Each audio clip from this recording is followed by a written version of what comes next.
Toño, amigos, algo importante. La banda presidencial nuevamente es verde, blanco y rojo. Así es, así es.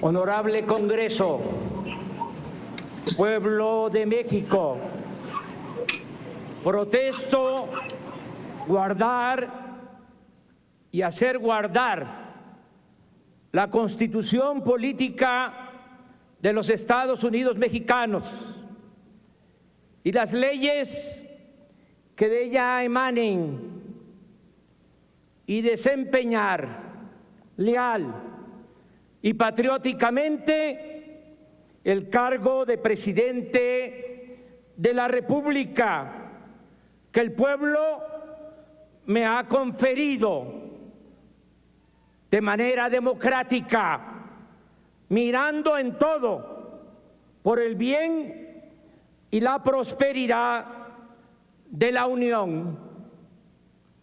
Y si así no lo hiciere, que la nación me lo demande.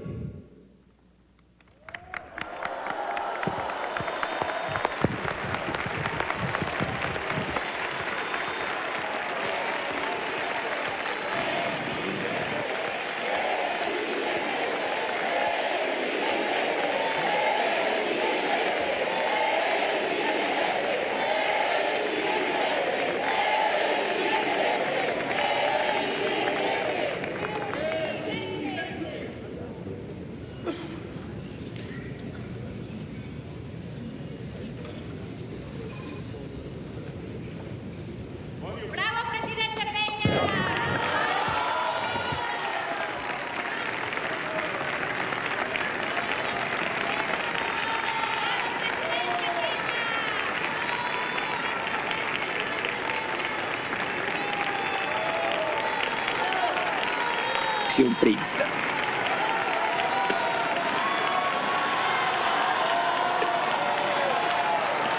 Entregó Enrique Peña Nieto la banda presidencial a Porfirio Muñoz Ledo y Porfirio Muñoz Ledo entrega la banda presidencial a Andrés Manuel López Obrador.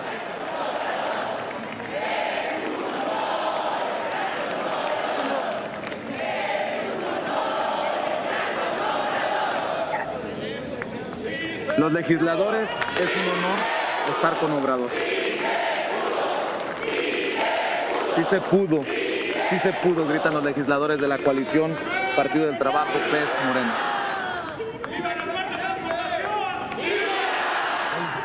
Momento histórico que usted vive, que ve a través de Sin Censura. Unidos Mexicanos dirigirá un mensaje a la nación.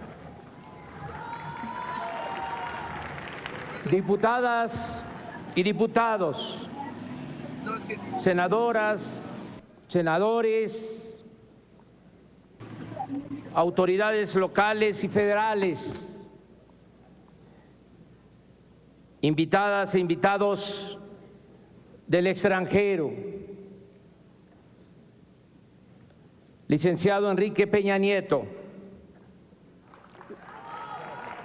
le agradezco sus atenciones, pero sobre todo le reconozco el hecho de no haber intervenido como lo hicieron otros presidentes en las pasadas elecciones presidenciales.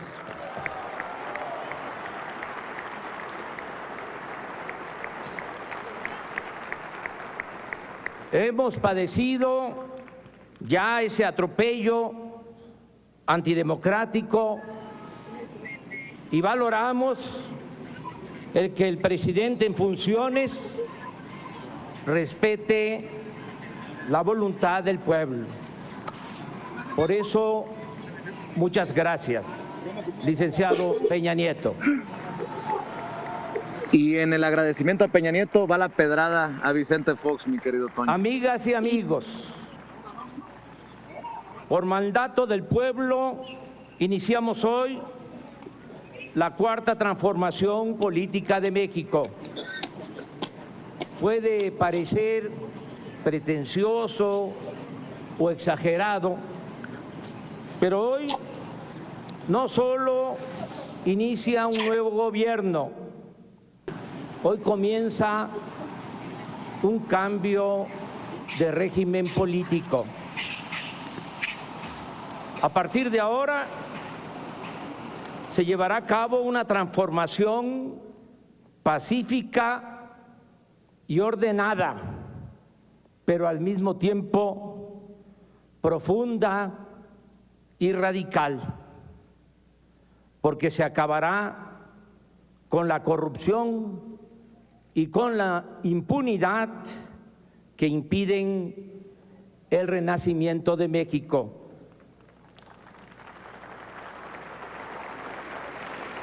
Si definimos en pocas palabras las tres grandes transformaciones de nuestra historia, podríamos resumir que en la independencia se luchó por abolir la esclavitud y alcanzar la soberanía nacional. En la reforma, por el predominio del poder civil y por la restauración de la República.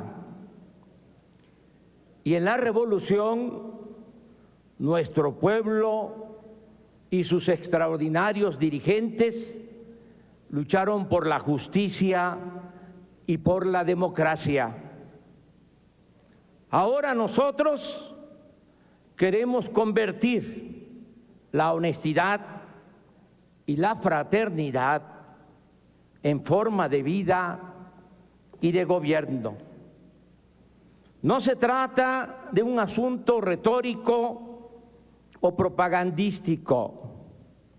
Estos postulados se sustentan en la convicción de que la crisis de México se originó no solo por el fracaso del modelo económico neoliberal aplicado en los últimos 36 años, sino también por el predominio en este periodo de la más inmunda corrupción pública y privada. En otras palabras, como lo hemos repetido durante muchos años, nada ha dañado más a México que la deshonestidad de los gobernantes y de la pequeña minoría que ha lucrado con el influyentismo. Esa es la causa principal de la desigualdad económica y social, y también de la inseguridad y de la violencia que padecemos. En cuanto a la ineficiencia del modelo económico neoliberal, baste decir que ni siquiera en términos cuantitativos ha dado buenos resultados. Recuérdese que luego de la etapa violenta de la revolución, desde los años 30 hasta los 70 del siglo pasado, es decir, durante 40 años, la economía de México creció a una tasa promedio anual del 5%.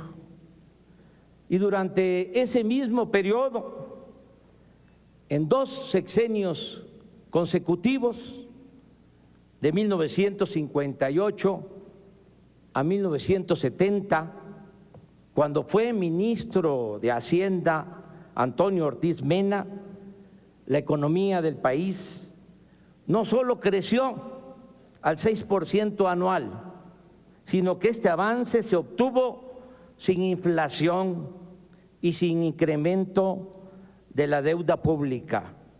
Por cierto, Ortiz Mena no era economista, sino abogado.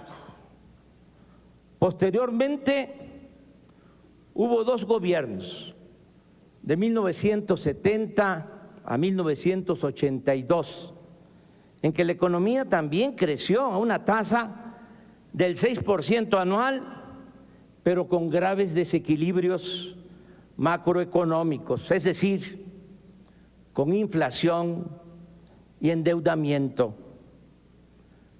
En cuanto a la política económica aplicada durante el periodo neoliberal de 1983 a la fecha, ha sido la más ineficiente en la historia moderna de México. En este tiempo, la economía ha crecido en 2% anual y tanto por ello como por la tremenda concentración del ingreso en pocas manos, se ha empobrecido a la mayoría de la población, hasta llevarla a buscarse la vida en la informalidad, a emigrar masivamente del territorio nacional o a tomar el camino de las conductas antisociales. Lo digo con realismo y sin prejuicios ideológicos. La política económica neoliberal ha sido un desastre, una calamidad para la vida pública del país. Por ejemplo, la reforma energética que nos dijeron vendría a salvarnos, solo ha significado la caída en la producción de petróleo y el aumento desmedido en los precios de las gasolinas, el diésel, el gas y la electricidad. Cuando se aprobó la reforma energética hace 4 años, se afirmó que se iba a conseguir inversión extranjera a raudales, como nunca.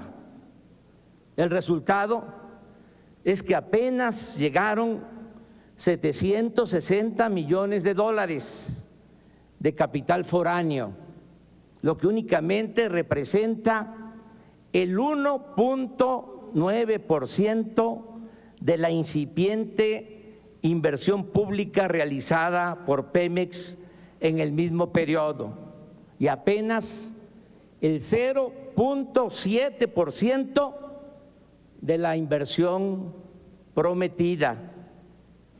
En los considerandos de las leyes aprobadas en ese entonces, se aseguraba que en este año íbamos a estar produciendo 3 millones de barriles diarios y la realidad es que estamos extrayendo solo 1.763.000 barriles diarios, es decir, 41% menos de lo estimado y con tendencia a la baja. Es tan grave el daño causado al sector energético nacional durante el neoliberalismo que no solo somos el país petrolero que más gasolinas importa en el mundo, sino que ahora ya estamos comprando petróleo crudo para abastecer a las únicas 6 refinerías que apenas sobreviven. Téngase en cuenta que precisamente desde hace 40 años no se construye una nueva refinería en el país. Aquí agrego otros saldos de la política económica neoliberal o neoporfirista. De México es originario el maíz, esa planta bendita, y somos la nación que más importa maíz en el mundo. Antes del neoliberalismo producíamos y éramos autosuficientes en gasolinas, diésel, gas, energía eléctrica. Ahora compramos más de la mitad de lo que consumimos de estos insumos En este periodo, el poder adquisitivo del salario mínimo se ha deteriorado en 60% y el salario de los mexicanos es de los más bajos del planeta. Tenemos el doble de enfermos de diabetes en comparación con países de América Latina. Durante el periodo neoliberal nos convertimos en el segundo país del mundo con mayor migración. Viven y trabajan en Estados Unidos 24 millones de mexicanos.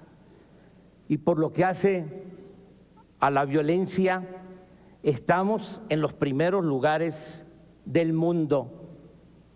Según la última medición de Transparencia Internacional, ocupamos el lugar 135 en comparación con 176 países evaluados. Ocupamos el lugar 135 en corrupción entre 176 países evaluados. Y pasamos a ese sitio luego de estar en el lugar 59 en el 2000, subir al 70 en el 2006, escalar al 106 en el 2012 y llegar en 2017 a la vergonzosa posición en que nos encontramos. Por eso insisto, el distintivo del neoliberalismo es la corrupción. Suena fuerte, pero privatización ha sido en México sinónimo de corrupción. Desgraciadamente, casi siempre ha existido este mal en nuestro país, pero lo sucedido durante el periodo neoliberal no tiene precedente. En estos tiempos, el sistema en su conjunto ha operado para la corrupción. El poder político y el poder económico se han alimentado y nutrido mutuamente y se ha implantado como modus operandi el robo de los bienes del pueblo y de las riquezas de la nación.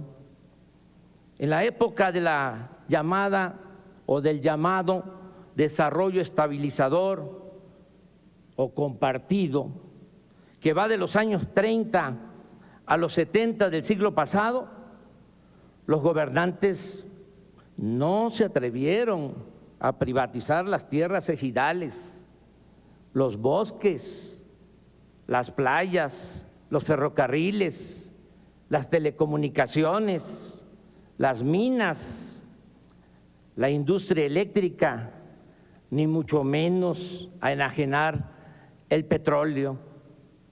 Pero en estas últimas 3 décadas, las máximas autoridades se han dedicado, como en el porfiriato, a concesionar el territorio y a transferir empresas y bienes públicos e incluso funciones del Estado a particulares, nacionales y extranjeros. En una frase, el plan del nuevo gobierno, respondo: acabar con la corrupción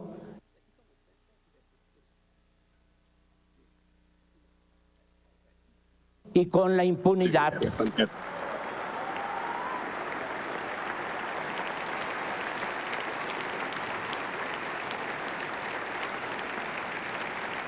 Pero al contrario de lo que pudiera suponerse, esta nueva etapa la vamos a iniciar sin perseguir a nadie, porque no apostamos al circo y a la simulación.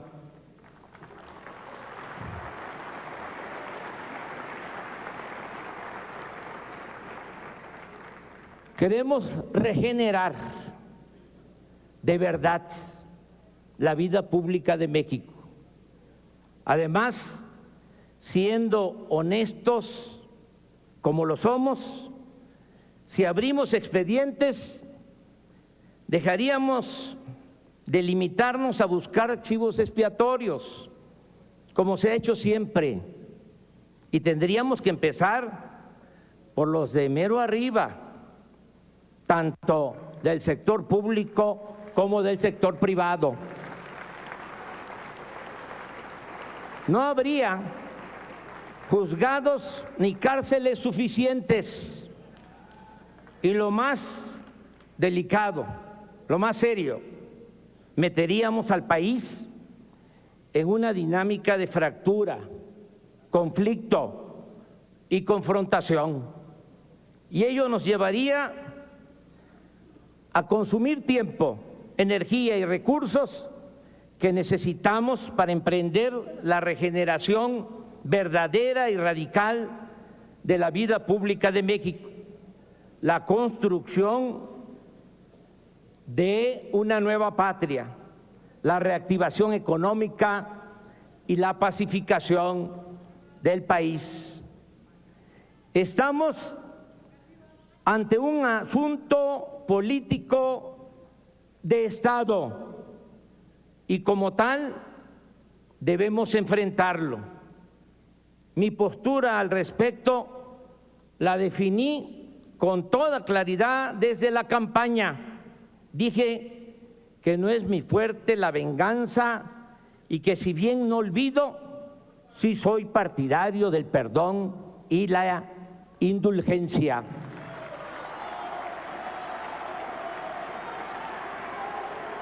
Además, y esto es muy importante, creo precisamente que en el terreno de la justicia se pueden castigar los errores del pasado, pero lo fundamental es evitar los delitos del porvenir.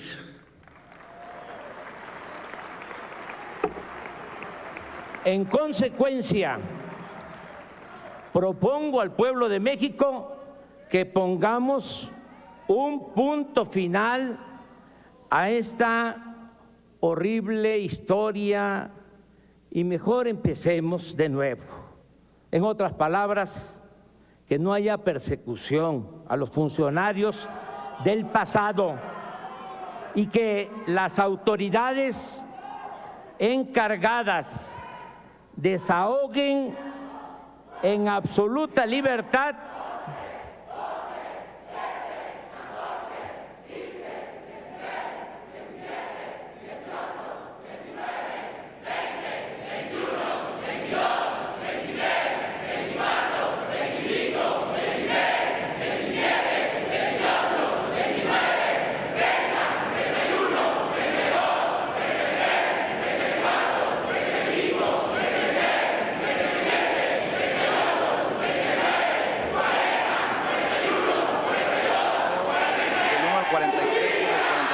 normalistas desaparecidos de Ayotzinapa que las autoridades interrumpen el discurso de López Obrador con este emotivo conteo. Los asuntos pendientes. Por cierto, hoy se constituye una comisión de la verdad para castigar los abusos de autoridad, para atender el caso de los jóvenes desaparecidos de Ayotzinapa.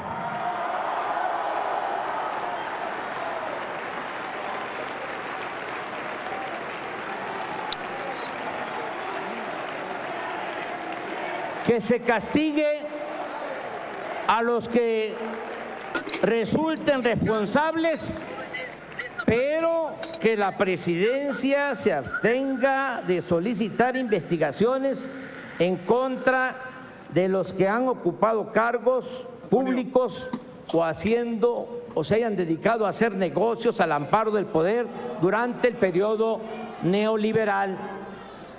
Desde mi punto de vista, en las actuales circunstancias es más severa y eficaz la condena al régimen neoliberal, dejar en claro su manifiesto fracaso y su evidente corrupción y hacer todo lo que podamos para abolir el régimen neoliberal, que someter a procesos judiciales o a juicios sumarios a sus personeros, quienes a fin de cuentas no dejan de ser menores ante la esperanza de todo un pueblo y la fortaleza de una nación como la nuestra. Pero de cualquier manera, como en todos los asuntos de trascendencia para la vida pública del país, yo defenderé con libertad y argumentos mi postura del punto final y de pensar y trabajar hacia el porvenir.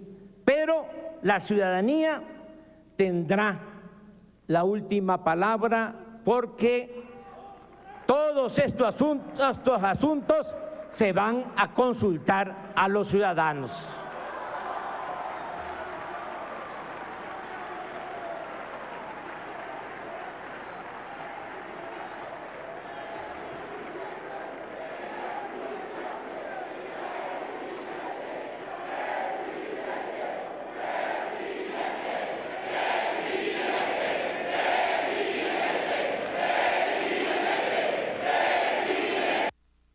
También aclaro que si se acepta mi propuesta de mantener al margen de este asunto al Poder Ejecutivo, tal determinación se aplicará para los de antes y para los que se van, no para nosotros, quienes mantendremos en alto el ideal y la práctica de la honestidad. Empiezo por informar que hemos promovido una ley para convertir la corrupción en delito grave, que aunque parezca increíble, no lo era.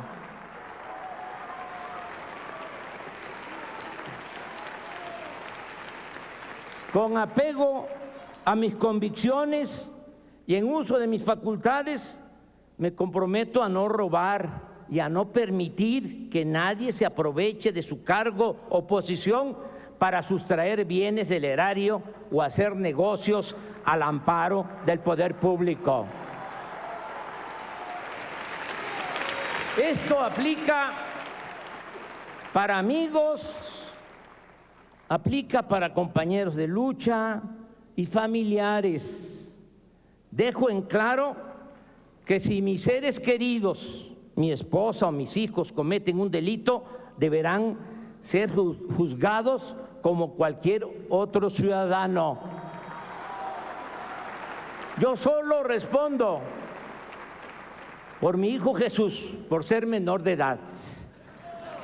En cuanto a mi persona, he promovido desde hace años la reforma al artículo 108 de la Constitución para eliminar la impunidad y los fueros de los altos funcionarios públicos, empezando por el presidente de la República, quien ahora, según una iniciativa de ley que hoy, este día, estoy enviando al Senado, podrá ser el presidente de la República juzgado como cualquier ciudadano por el delito que sea, aún estando en funciones.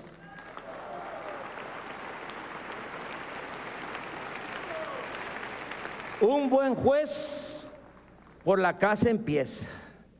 Pondremos orden en la cúpula del poder, porque la corrupción se promueve y se practica fundamentalmente desde lo alto hacia los niveles inferiores. Es decir, vamos a limpiar al gobierno de corrupción de arriba para abajo, como se limpian las escaleras. El otro distintivo del nuevo gobierno será la separación del poder económico del poder político. El gobierno ya no será un simple facilitador para el saqueo, como ha venido sucediendo. Ya el gobierno no va a ser un comité al servicio de una minoría rapaz.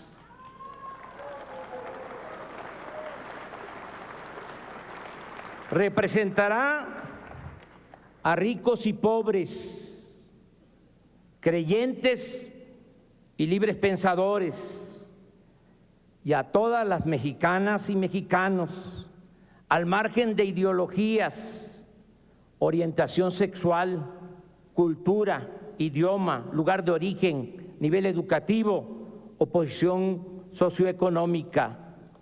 Habrá un auténtico Estado de Derecho, tal como lo resume la frase de nuestros liberales del siglo XIX: al margen de la ley nada y por encima de la ley nadie. También transitaremos hacia una verdadera democracia. Se acabará la vergonzosa tradición de fraudes electorales. Las elecciones serán limpias y libres, y quien utilice recursos públicos o privados para comprar votos y traficar con la pobreza de la gente, o el que utilice el presupuesto para favorecer a candidatos o partidos, irá a la cárcel sin derecho a fianza.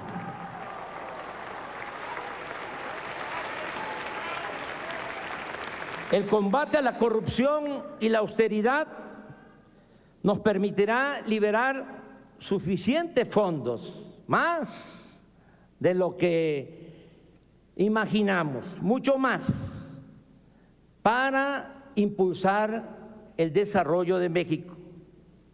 Con esta fórmula sencilla de acabar con la corrupción y de llevar a la práctica la austeridad republicana, no habrá necesidad de incrementar impuestos en términos reales, y ese es un compromiso que estoy haciendo. Ni aumentarán los precios de los combustibles más allá de la inflación. Ahora resulta que los que aumentaron el precio de las gasolinas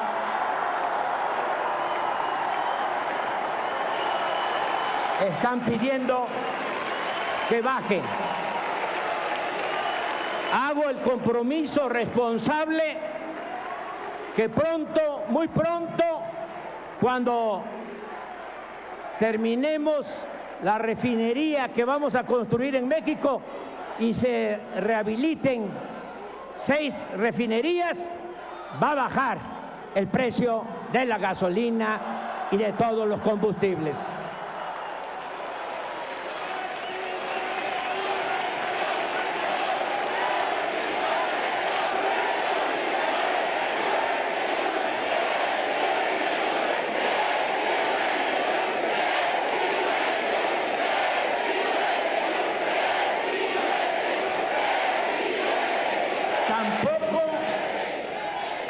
Que se oiga bien y que se oiga lejos. Tampoco vamos a endeudar al país. Cuando terminó el sexenio del presidente Fox, la deuda pública, y esto no se sabe, pero no está de más recordarlo, era de 1.7 billones.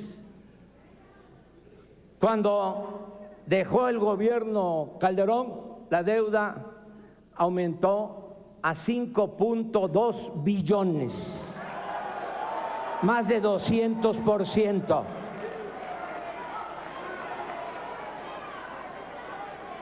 Y en esos 2 sexenios fue cuando se recibió más dinero por la venta de petróleo al extranjero. Y todo se derrochó o se fue por el caño de la corrupción. Ahora la deuda es de 10 billones. Nada más para pagar el servicio de esa enorme deuda tenemos que destinar del presupuesto del año próximo alrededor de 800,000 millones de pesos. Por eso ya no va a aumentar la deuda pública. Ese es nuestro compromiso. No gastaremos más de lo que ingrese a la hacienda pública. Se respetarán los contratos suscritos por los gobiernos anteriores, pero ya no habrá más corrupción ni influyentismo en negociaciones con empresas particulares. Me comprometo, y soy hombre de palabra, a que las inversiones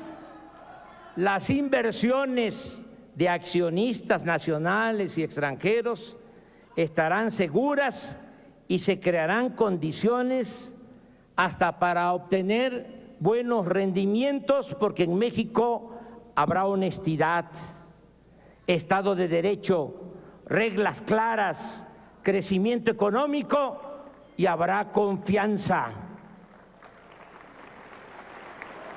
Reitero también que se respetará la autonomía del Banco de México.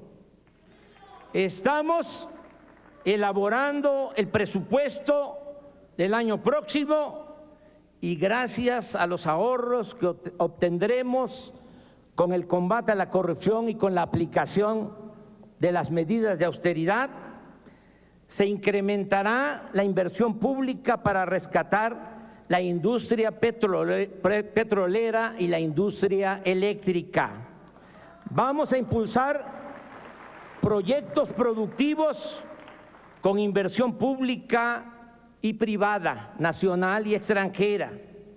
Estos proyectos se crearán como cortinas de desarrollo de sur a norte del país para retener a los mexicanos en sus lugares de origen.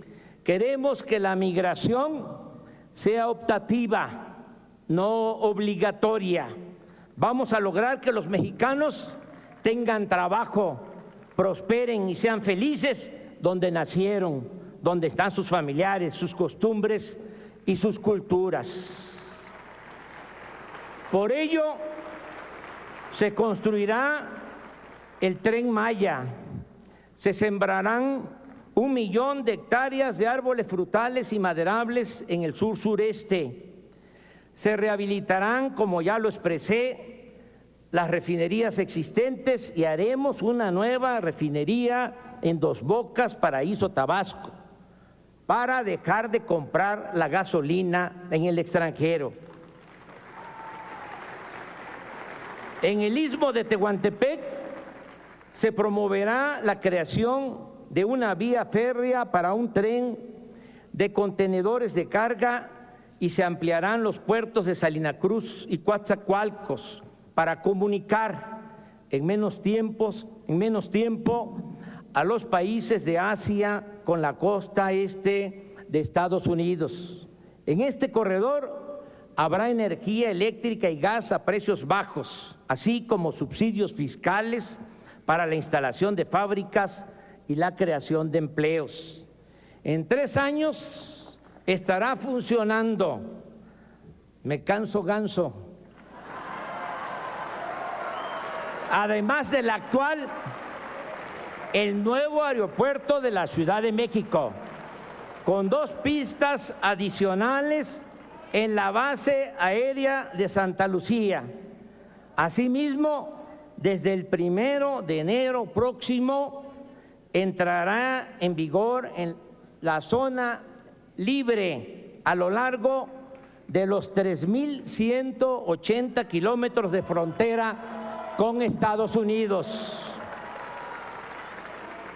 Esta franja de 25 kilómetros de ancho se convertirá en la zona libre más grande del mundo. Allí se cobrará lo mismo de impuestos y costarán igual los energéticos que en California, en Arizona, Nuevo México y Texas de la Unión Americana. En otras palabras, en esta franja, el día 1 de enero, en otras palabras, en esta franja se reducirá el IVA del 16 al 8%. El impuesto sobre la renta bajará al 20%. La gasolina, el gas y la electricidad costarán menos que en el resto del país y se aumentará al doble el salario mínimo. Esta será la última cortina de desarrollo para retener con trabajo y bienestar a nuestros compatriotas en el territorio nacional.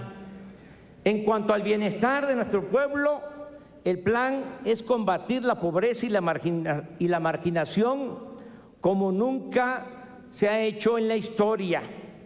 Hoy presento formalmente a este Congreso reformas constitucionales, proyectos de reforma a la Constitución para establecer el estado de bienestar y garantizar el derecho del pueblo a la salud, la educación y a la seguridad social.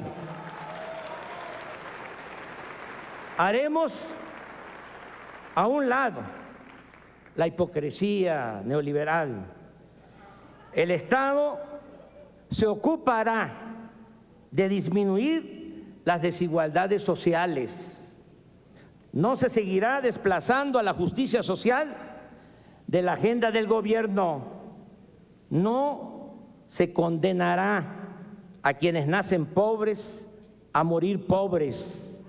Todos los seres humanos tienen derecho a vivir y ser felices.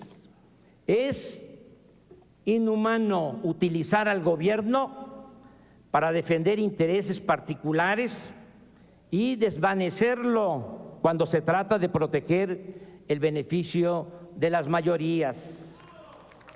No es lícito, no es jugar limpio defender la facultad del Estado para rescatar instituciones financieras en quiebra y considerarlo una carga cuando se busca promover el bienestar de los más necesitados. Es pertinente, pues, exponer con toda claridad que vamos a atender y a respetar a todos, que vamos a gobernar para todos, pero que le vamos a dar preferencia a los vulnerables y a los desposeídos. Por el bien de todos, primero los pobres. Nuestra consigna de siempre es, a partir de hoy, principio de gobierno. Enumero algunas acciones. Se cancelará la mal llamada reforma educativa.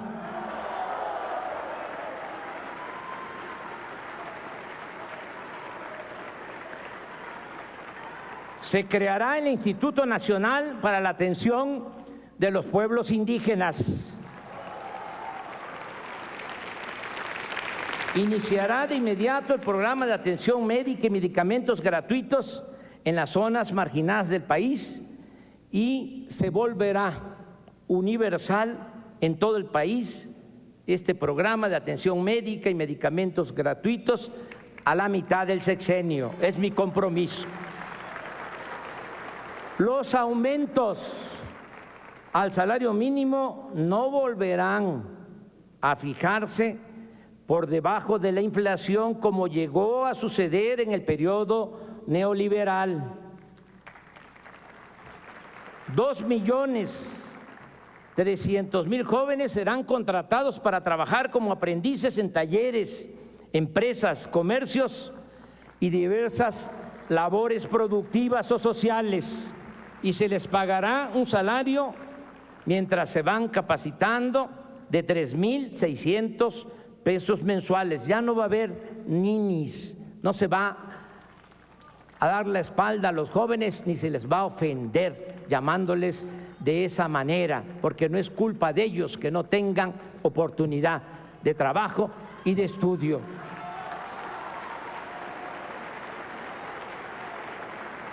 Se otorgarán 10 millones de becas a estudiantes en todos los niveles de escolaridad.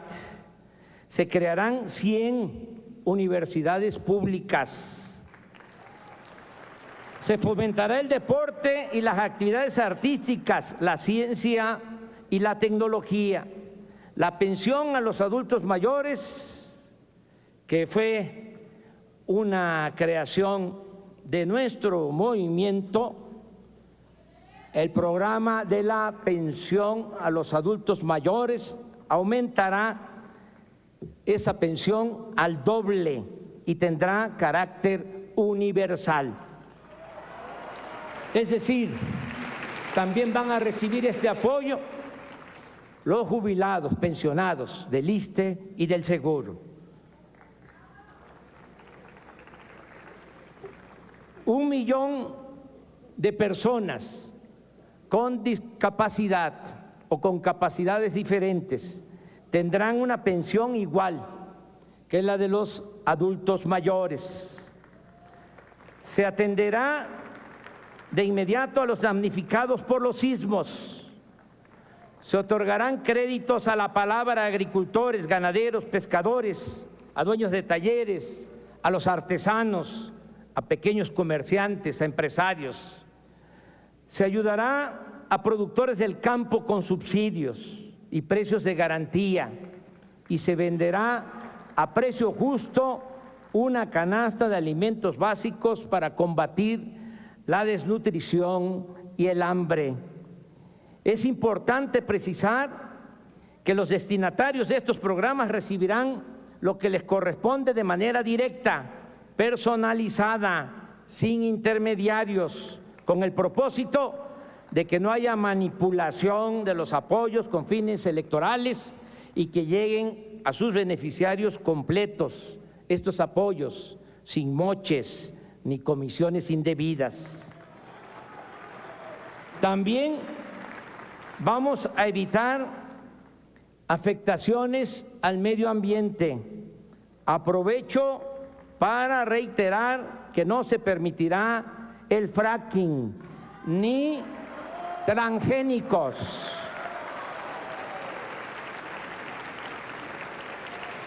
Como se comprenderá, la necesidad de emprender estas y otras acciones explica y justifica el plan de austeridad republicana al que nos hemos comprometido y que, dicho sea de paso, no significa, como se piensa en otros países, un mero conjunto de ajustes en el gasto productivo y social del presupuesto.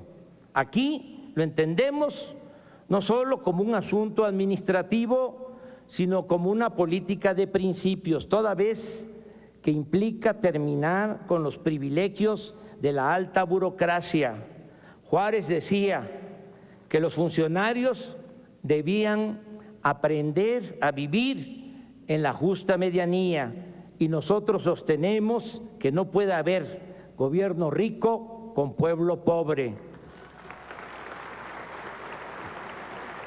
Por eso bajarán los sueldos de los altos funcionarios públicos. Ya se aprobó esa ley en este Congreso. En esta legislatura van a bajar los sueldos de los de arriba porque van a aumentar los sueldos de los de abajo. Ya no habrá servicio médico privado para los altos funcionarios públicos. Se destinaban 5,000 millones de pesos nada más para el pago de la atención de servicios médicos a los altos funcionarios públicos. Ya no habrá cajas de ahorro especial para los altos funcionarios públicos. Ya no hay, ya se aprobó esa ley. Nadie podrá viajar en aviones o helicópteros privados a expensas del dinero público. Desde el lunes próximo se pondrá en venta el avión presidencial.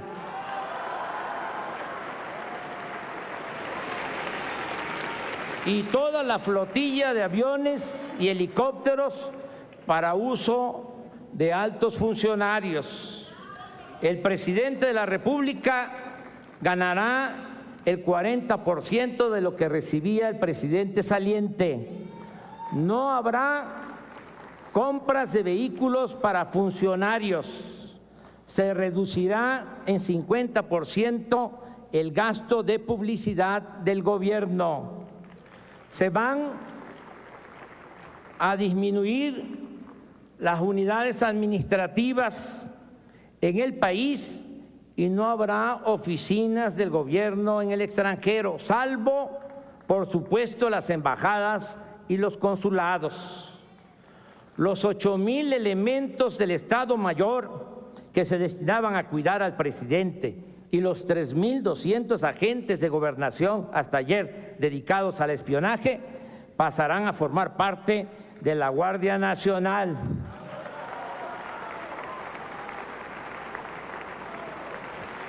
No viviré en Los Pinos y esa residencia oficial ya se abrió desde hoy al público y se integrará al bosque de Chapultepec para convertirse en uno de los espacios más grandes e interesantes del mundo para el arte y la cultura.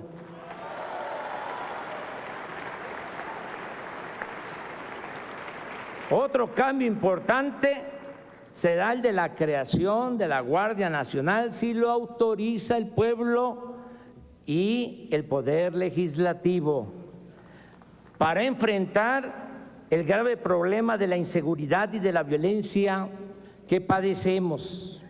Esto significa replantear el papel de las Fuerzas Armadas ante la inoperancia de las corporaciones policiales. Es indispensable aceptar que la Policía Federal, creada hace 20 años para suplir la labor de las Fuerzas Armadas en el combate a la delincuencia, es en la actualidad un agrupamiento de apenas 20,000 efectivos que carecen de disciplina, capacitación y profesionalismo. En cuanto a los agentes ministeriales y los cuerpos policiales estatales y municipales, se debe reconocer, sin generalizar, que muchos están movidos por la corrupción y no por el deber del servicio público, y que su descomposición los pone bajo el dominio de la delincuencia. El ciudadano mexicano en la actualidad está en estado de indefensión. No tenemos policías para cuidar a los ciudadanos. Siempre he pensado que ante el problema de la inseguridad, lo pertinente es atender las causas que originan la violencia, y así lo haremos, pero ante la ineficiencia de las corporaciones policiales y el grave aumento de homicidios, robos, secuestros, feminicidios y otros crímenes, estoy solicitando al Congreso con carácter urgente la aprobación de una reforma constitucional que nos permita crear, con la integración de la Policía Militar, la Policía Naval y la Policía Federal, una Guardia Nacional para realizar funciones de seguridad pública con pleno respeto a los derechos humanos. Sé que es un tema polémico, pero tengo la obligación de expresar mi punto de vista con realismo y argumentos. Las Fuerzas Armadas están entre las mejores instituciones de México. El Ejército Mexicano se constituyó en 1913 para enfrentar al gobierno usurpador de Victoriano Huerta. Se trata de un ejército revolucionario, surgido del pueblo y que desde entonces ha experimentado pocos quiebres en su unidad y disciplina. La última rebelión militar fue la del general Saturnino Cedillo en 1938-1939 y nunca el ejército mexicano ha dado un golpe de Estado a una autoridad civil.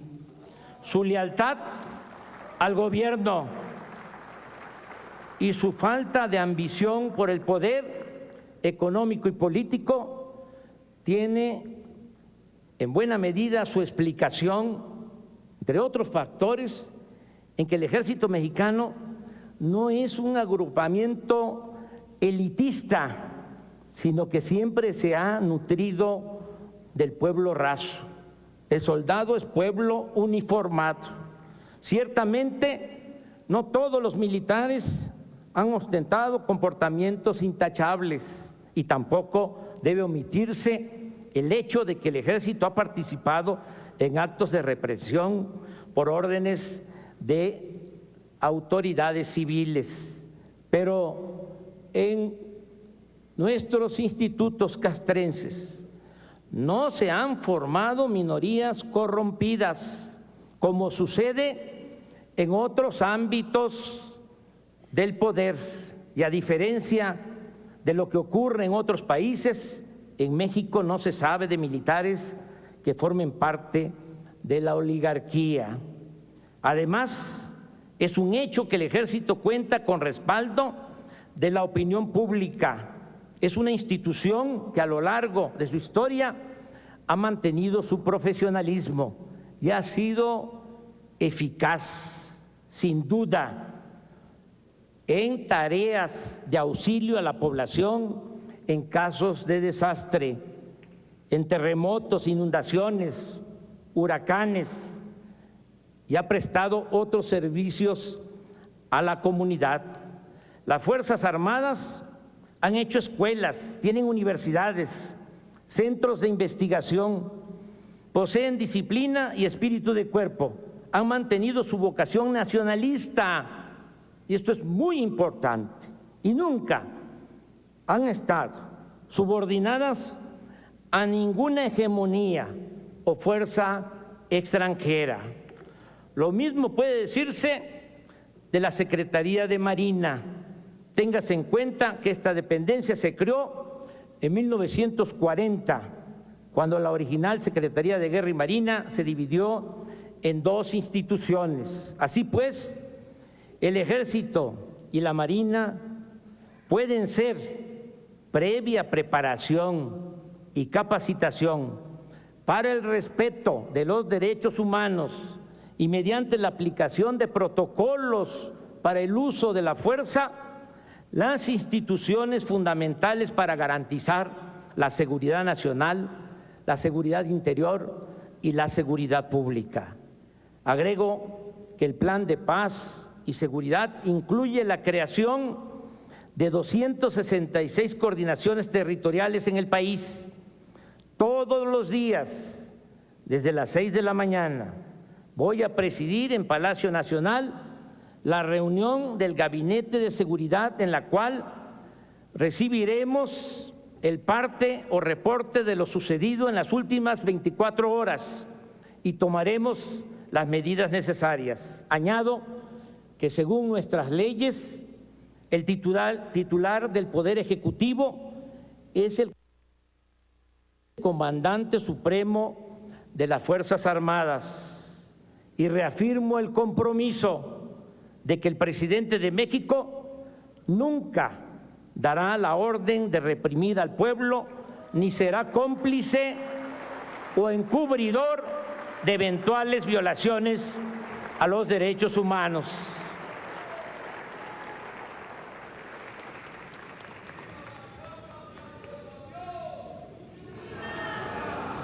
En materia de política exterior, nos apegaremos a los principios constitucionales de no intervención, autodeterminación de los pueblos, solución pacífica de las controversias y cooperación para el desarrollo. Mantendremos buenas relaciones con todos los pueblos y gobiernos del mundo. Por eso agradezco la presencia del señor Michael Pence, vicepresidente de los Estados Unidos, y de su señora esposa, Karen Pence. Y quiero destacar que desde el día 1 de julio, desde el día de mi elección, he recibido un trato respetuoso del presidente Donald Trump, a quien agradezco que en plan de amistad haya enviado a esta ceremonia a su hija Ivanka. La misma atención he recibido del primer ministro de Canadá, Justin Trudeau. Con ellos, con los dos mandatarios, con el presidente de Estados Unidos y con el primer ministro de Canadá, estoy hablando para ir más allá del Tratado de Libre Comercio de América del Norte y lograr un acuerdo de inversión entre empresas y gobiernos de las tres naciones para impulsar el desarrollo de los países centroamericanos y también del nuestro, y enfrentar de esta forma y no con medidas coercitivas el fenómeno migratorio.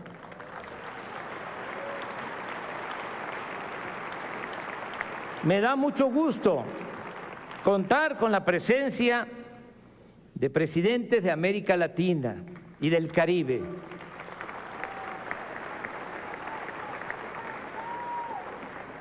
México no dejará de pensar en Simón Bolívar y en José Martí, quienes junto con Benito Juárez siguen guiando con sus ejemplos de patriotismo el camino a seguir de pueblos y de dirigentes políticos.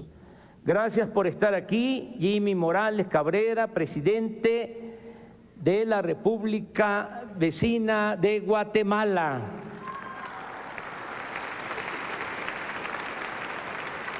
Juan Orlando Hernández Alvarado, presidente de la República de Honduras, y su señora esposa, Ana García. Oscar Samuel Ortiz Asensio, vicepresidente de la República de El Salvador.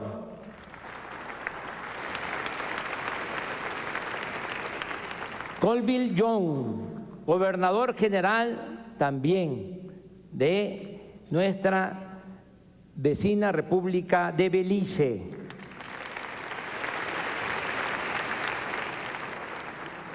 Miguel Díaz-Canel Bermúdez, presidente de los consejos de Estado y de ministros de la hermana República de Cuba.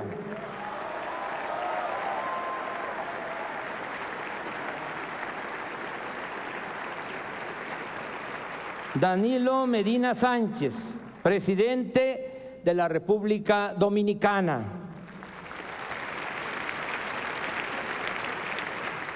Yovnel Moïse, presidente de la República de Haití.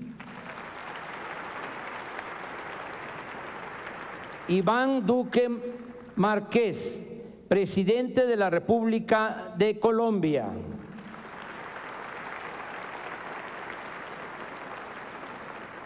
Nicolás Maduro Moros, presidente de la República Bolivariana de Venezuela.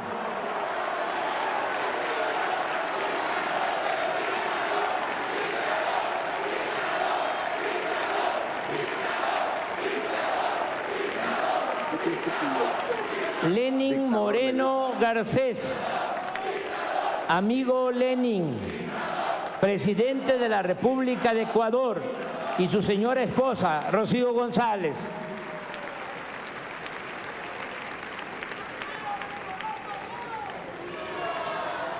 Amigo Evo Morales, presidente del Estado Plurinacional de Bolivia.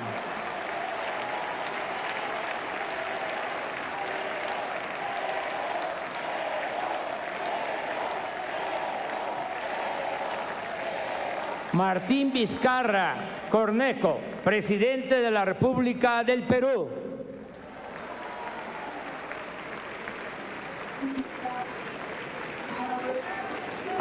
Agradezco la presencia de Julie Payet, gobernadora general de Canadá.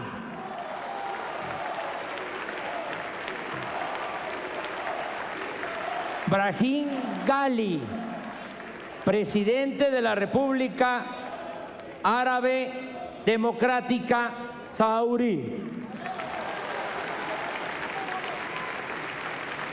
De Kim Jong-nam, presidente de la República de la Asamblea Popular Suprema de la República Popular Democrática de Corea.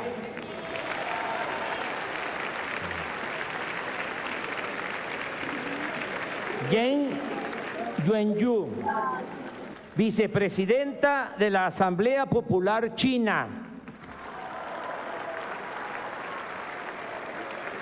También agradezco por los lazos de historia, de cultura que nos unen, la presencia de Felipe VI, rey de España.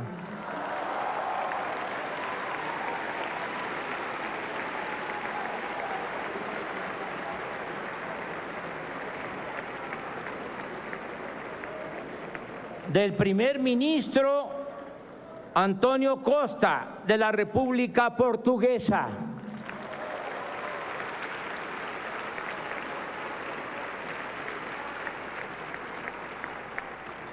De Eugene Renat, primer ministro y ministro de Asuntos Generales de Curazao.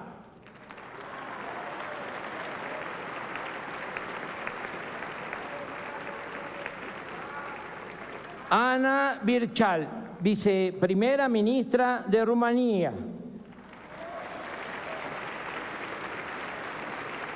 De Lucía Topalensky, vicepresidenta de la República Oriental del Uruguay.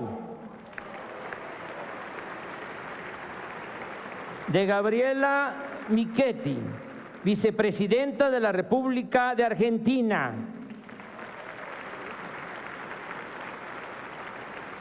De Hugo Velázquez, vicepresidente de la República del Paraguay, y su señora esposa, Lourdes Samaniego.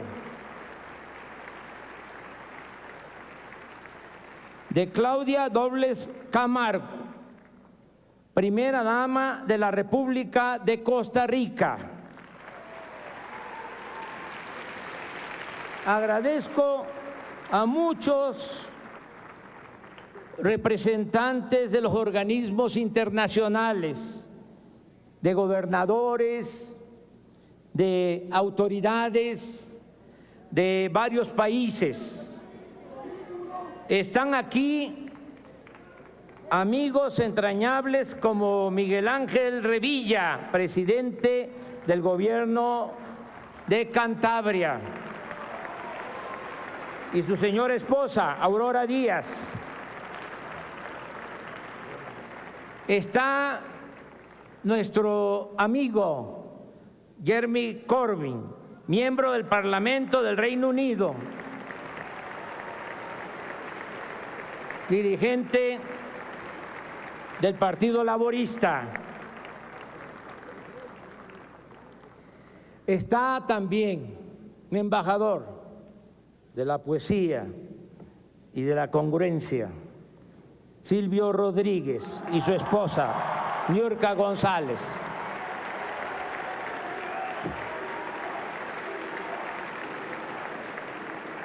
Amigas y amigos, llegué a la presidencia de la República después de muchos años de lucha personal y colectiva. Aquí recuerdo a los que iniciaron este movimiento, a los que sembraron lo que ahora nosotros estamos cosechando. Dirigentes sociales, políticos, muchos que se nos adelantaron, pero fueron los precursores de esta lucha, de este movimiento. Nunca los vamos a olvidar.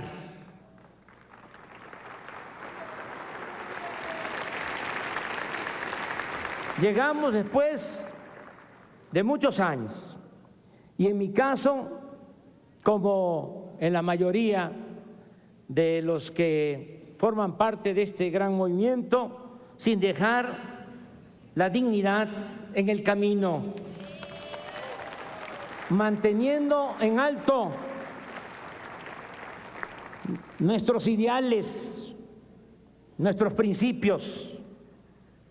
En mi caso, particularmente, también en el de muchos otros, mujeres y hombres, mi honestidad, que es lo que estimo más importante en mi vida. Estoy preparado para no fallarle a mi pueblo. Ahora que venía para acá, se emparejó un joven en bicicleta y me dijo: tú no tienes derecho a fallarnos. Y ese es el compromiso que tengo con el pueblo. No tengo derecho a fallar.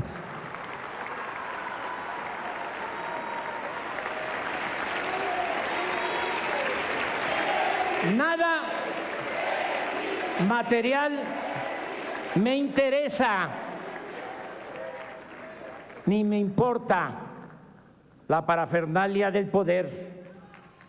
Siempre he pensado que el poder debe ejercerse con sabiduría y humildad y que solo adquiere sentido y se convierte en virtud cuando se pone al servicio de los demás. Estoy consciente de la gran expectativa que existe entre los mexicanos y el desafío que significa enfrentar los grandes y graves problemas nacionales.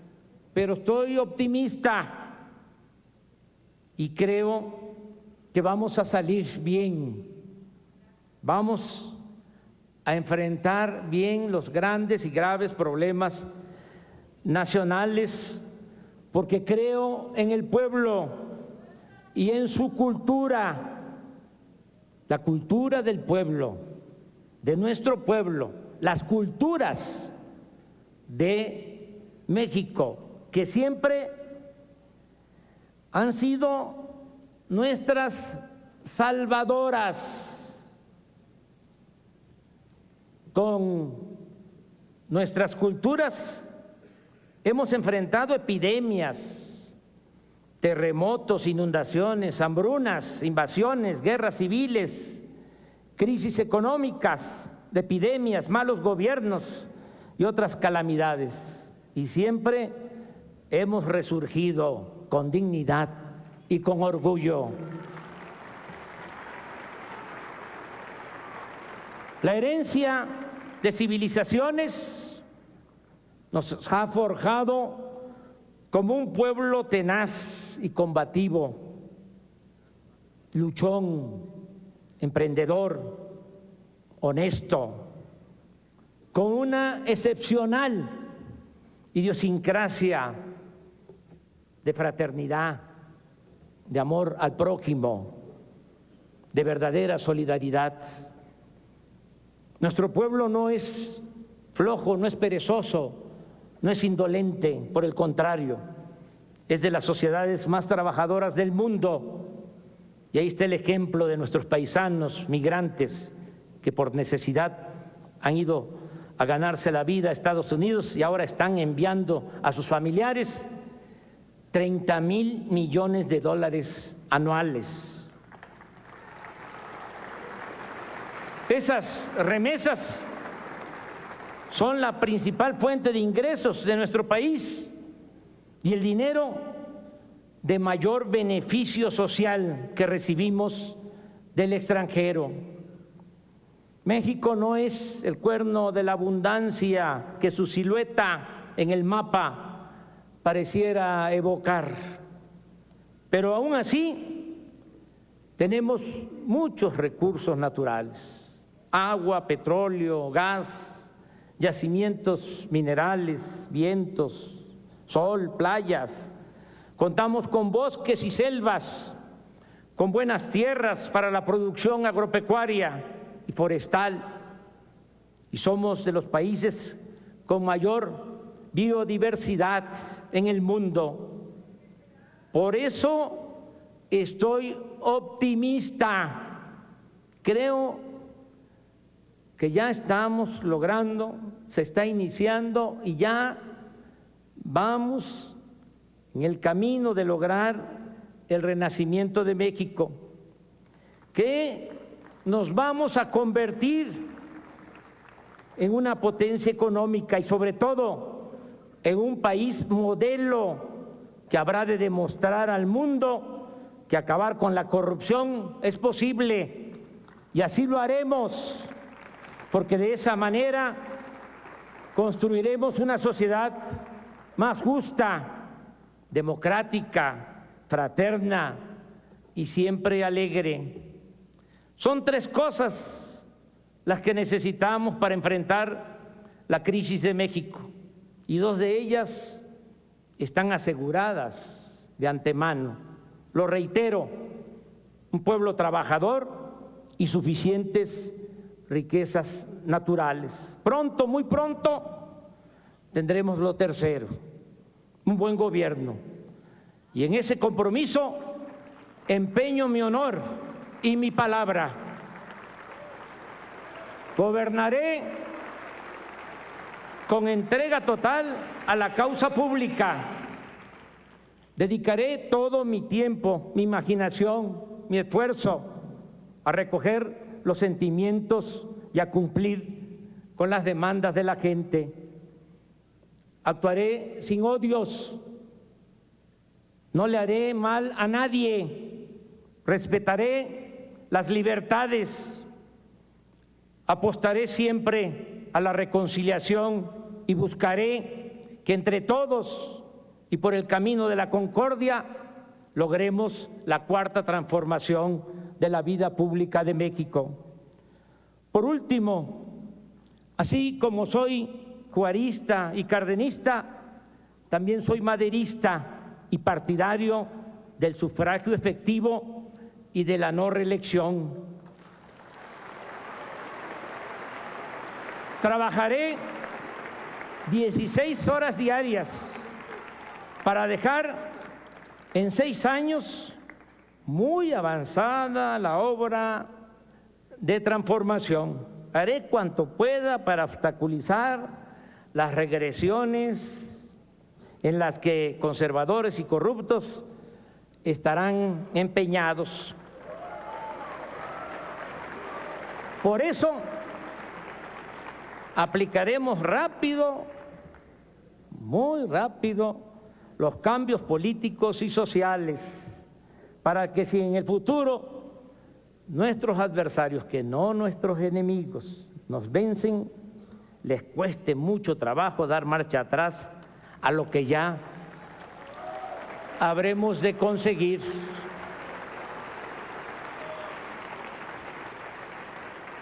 como dirían los liberales del siglo XIX, los liberales mexicanos, que no sea fácil retrogradar. Pero también dejo en claro que bajo ninguna circunstancia habré de reelegirme. Por el contrario, me someteré a la revocación del mandato,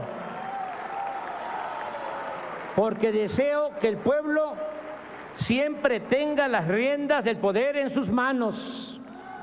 En 2 años y medio habrá una consulta y se les preguntará a los ciudadanos si quieren que el presidente de la República se mantenga en el cargo o que pida licencia, porque el pueblo pone y el pueblo quita, y es el único soberano al que debo sumisión y obediencia.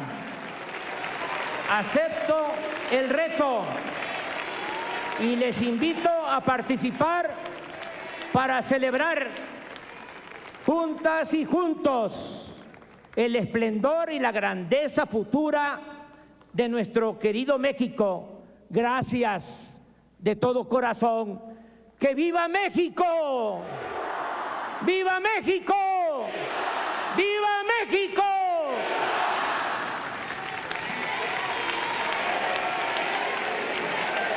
El presidente López Obrador, Toño, vaya sendo discurso en el que le pone, pues, por decir una cosa, una chinga desde Vicente Fox, Felipe Calderón, el propio Enrique Peña Nieto, que además escucha el discurso con una cara de diarrea que no puede con ella, y se compromete en los últimos párrafos de este discurso a no reelegir